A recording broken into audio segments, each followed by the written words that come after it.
सब बरातिया बराते हम करबई हो, सैया लेके आई है कुसा तीन चौरा बरात हम करबई हो।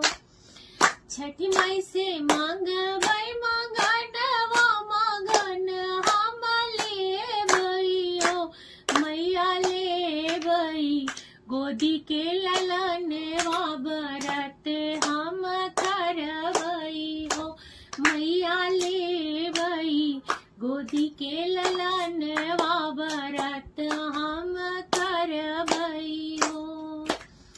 छठी माई से मांगबई मंगनवा मगन हम लेबई हो, मैया लेबई मंगिया के सिंदूरवा सिंदूरवा हम लेबई हो, मैया मंगबई मंगिया के सिंदूरवा सिंदूरवा हम लेबई हो।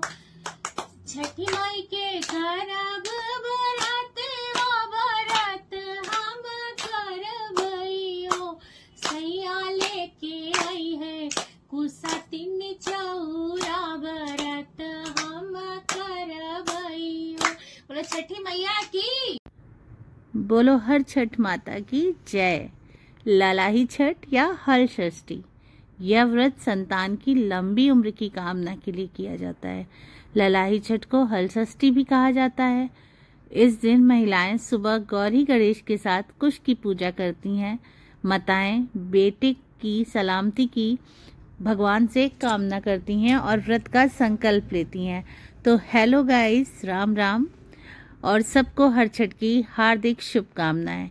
यह व्रत सभी माताएं अपने पुत्र के लिए करती हैं, उनके मंगल कामना के लिए करती हैं। आई होप सो कि आप सब भी आज ये व्रत किए होंगे और बहुत एंजॉय किए होंगे जैसे मैंने किया, और बहुत ही अच्छा लगता है विधि विधान से पूजा पाठ को करना।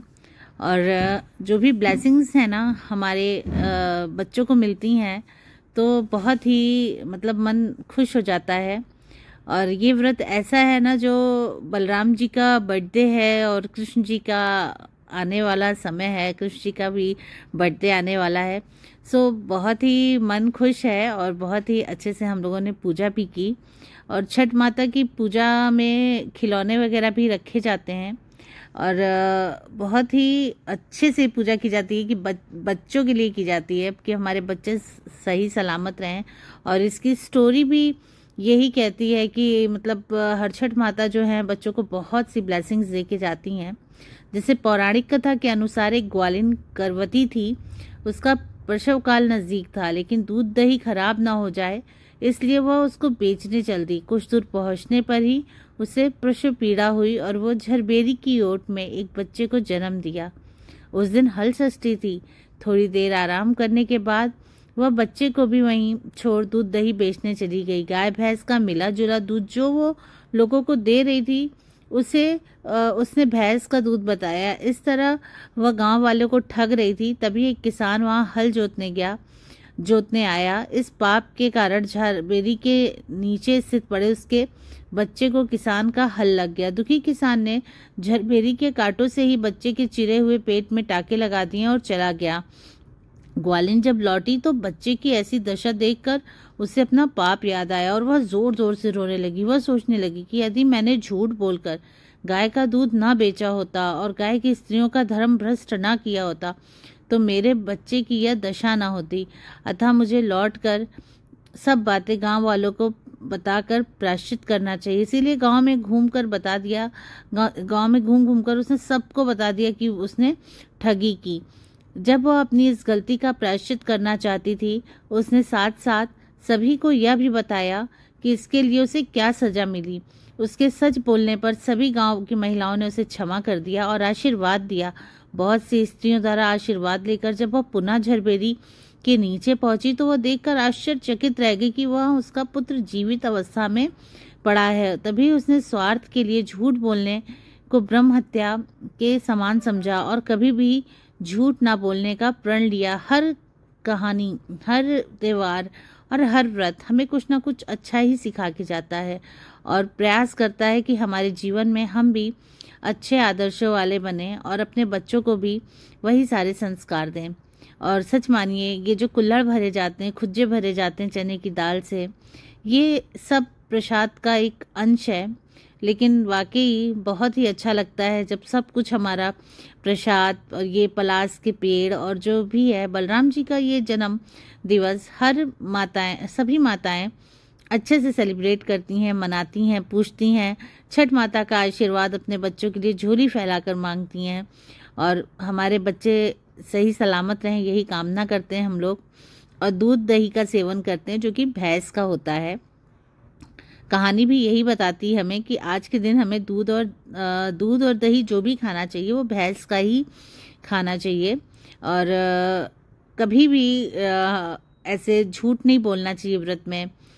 बहुत ही छठ माता का जो ये व्रत होता है ना, बहुत ही अच्छे से रहना चाहिए, बहुत ही अच्छे मन से इसको करना चाहिए, तो जाके सारी ब्लेसिंग्स जो है ना हमारे बच्चों को मिलती हैं और हमारे बच्चे भी कहीं ना कहीं जहाँ भी रहते हैं वो खुश रहते हैं और छठ माता हमारे बच्चों को बहुत सारी खुशियाँ दें।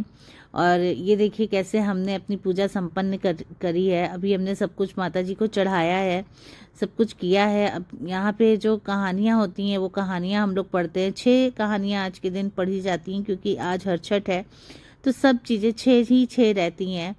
और जैसे कि आगे आपने ऑडियो सुनेंगे तो आपको पता ही चल जाएगा कि तिन्नी का चावल है और तिन्नी का चावल और दही मिलाकर ही प्रसाद तैयार किया जाता है। बहुत से घरों में सतनाजा भी चढ़ता है, महुआ भी चढ़ता है, लेकिन हमारे यहाँ इसी से पूजा जाता है। और जो भी कुछ अपना है सब ईश्वर का ही है, कुछ भी अपना नहीं है, इसलिए जो है उन्हीं को समर्पित है। माताएं जो बेटे की सलामती की भगवान से कामना करती हैं वो कहीं ना कहीं आज के दिन छठ माता ज़रूर सुनती हैं। छठ माता सब पर कृपा करें। और यहाँ पर हम लोग पोता बोलते हैं इसको, जो थापे मारते हैं, 6 थापे कहते हैं, इससे बच्चे दीर्घायु होते हैं। तो ये एक रस्म नहीं, एक विश्वास है हर छठ माता का, जो हम सब अपने बच्चों के पीठ पे इसको 6 बार थपथपाते हैं कि हमारे बच्चे दीर्घायु होंगे। और ये ब्लेसिंग्स हैं हर छठ माता की जो हमारे बच्चों को मिलती हैं। तो हर छठ माता हर साल आप हमारे घर आइए और इसी तरह हम आपको पूछते रहें और हमारे बच्चों पर अपना आशीर्वाद बनाए रखिए। और जितने सभी बच्चों को, जितने लोग मेरी ये स्टोरी सुन रहे हैं, मेरी ये ब्लॉग देख रहे हैं, उन सब के ऊपर आप अपना आशीर्वाद दीजिए, अपनी कृपा कीजिए। और ये सारा प्रसाद सब कुछ उन सबको भी अच्छे से फील करके इसको लीजिए कि हर छठ माता का प्रसाद है। सो हैप्पी हर छठ और happy Balaram Jayanti. I hope so आपको मेरी वीडियोस ज़रूर पसंद आई होंगी। Bye bye, Ram Ram.